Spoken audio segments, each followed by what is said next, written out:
Well, hey neighbors, it's raining. It's Friday morning. Chainsaw Redeemer's tired. And why are we working over here on top of the parts washer? Well, neighbors, because I've got 5 motors laid out on the bench, and Chainsaw Redeemer has somehow in the mess lost the 037s, or the 37 mil and 38 mil piston rings that he needs for these builds. And he can't make up his mind because he's got a neighbor that ordered 2 sets, and the neighbor says, just send them when you find them. And I don't think the neighbor understands. I don't think I'm going to find them. I think they accidentally got thrown away. And so I'm trying to decide what to do. But in the meantime, I've got the MS192T that I've got a vacuum pressure test. It's been sitting a couple of days. And Chainsaw Redeemer's got 5 saws that won't oil. Why won't they oil? I don't know. They won't pass oil from the chassis to the bar. And I thought it was the worn plastic chassis. But this one is not worn. I have a saw over there that's brand new, almost, and it is not oiling either. A 170 I rebuilt for John B. over there, the 180 for Desi, the 025 for the Timber Brothers, the MS250 for the Timber Bros. None of them oiling. Oh, and now I've got John Luna's saw, which has run 2 tanks, and it won't oil. Won't pass oil from the chassis to the bar. The chain will not bring it down the rail. Why? I don't know, neighbors. And so I'm just over here like I don't know what to do. So I'm just going to vacuum pressure test this MS192T, and you can see how to do that. Okay, neighbors? So come on over so you can have a better view. Okay, neighbors, I hope that view's okay for you. Now on this one, I've got my spark plug in, so that's blocked off. And I'm just using my specialty flange from STIHL. I'm so sorry. I don't see a part number on this one. But you can find it on eBay if you just look up block off flange for vacuum pressure test for STIHL chainsaw.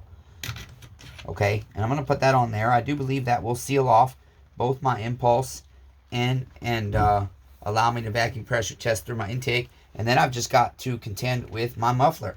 And I've already got a special one cut that fits my 250s and my 017s and whatnots. And I do believe it'll work just fine for this one.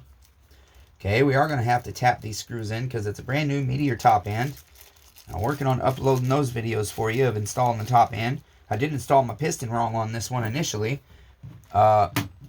because I normally face my chainsaw like this and I use my top end like that, but this is a top handle, and Chainsaw Redeemer hasn't rebuilt the top handle since he reopened Shed Shop 6 months ago. Okay, so he's still relearning everything he used to know 10 years ago. So sorry, neighbors. I'm trying my best here, neighbors. It's raining outside. I've had to work overnights because the wasps are taking over the shed shop, and I'm terrified to go down and spend money on a building. I don't have time to build one, even though I have the skills. And so, I went down and saw neighbor Amy down at Lewisburg Outdoor Power, and I said, neighbor Amy, I think I need to buy a building. But then, I still haven't resolved the problem with my oilers. My saw's not oiling. And so, I don't know what to do. I'm scared, neighbors. I don't know what the right decision to make is. I don't know, neighbors. I feel like I'm just going to sink. But we'll keep persevering, keep on trying. Even though we're struggling. We'll keep shooting content, even though we can't upload it because of the weather and our shitty internet. Which means we can't upload parts we need to sell. Just trying to get my bolt to line up there, neighbors. There we go. Now again, you see this is going to be hard for me to turn because I am tapping these.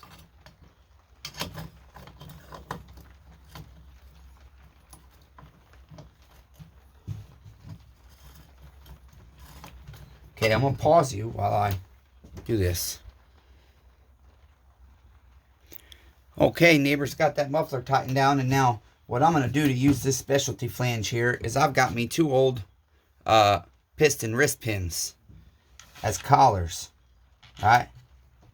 And then I just get my 2 muffler bolts, my 8mm bolts here. And I'm not entirely sure on the 192T model if I need to have the grommets on or off. Every model is different, so I'm going to try off first. And see if we get a seal.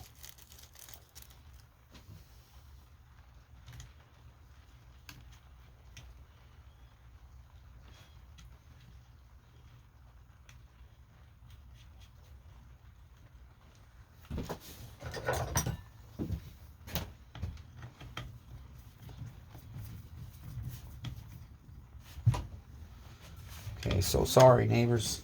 Another video I'm gonna have to take 10 hours editing, I guess.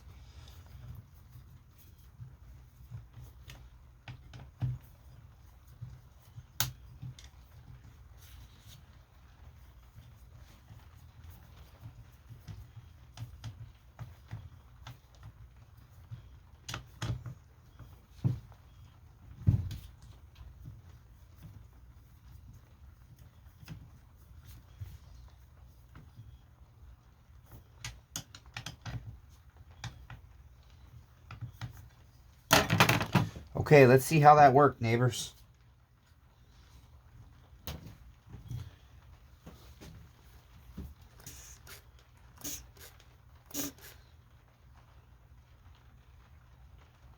Seven and a half pounds of pressure.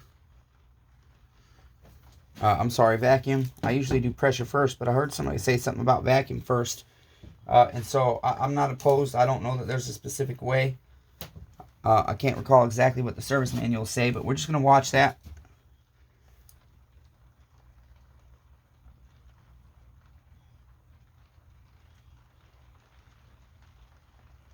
Okay, I'm going to pause you neighbors. I'm going to watch that for about 5 or 10 minutes. Okay, neighbors, our vacuum is holding and has been for an extended time. So we're going to go ahead and try pressure.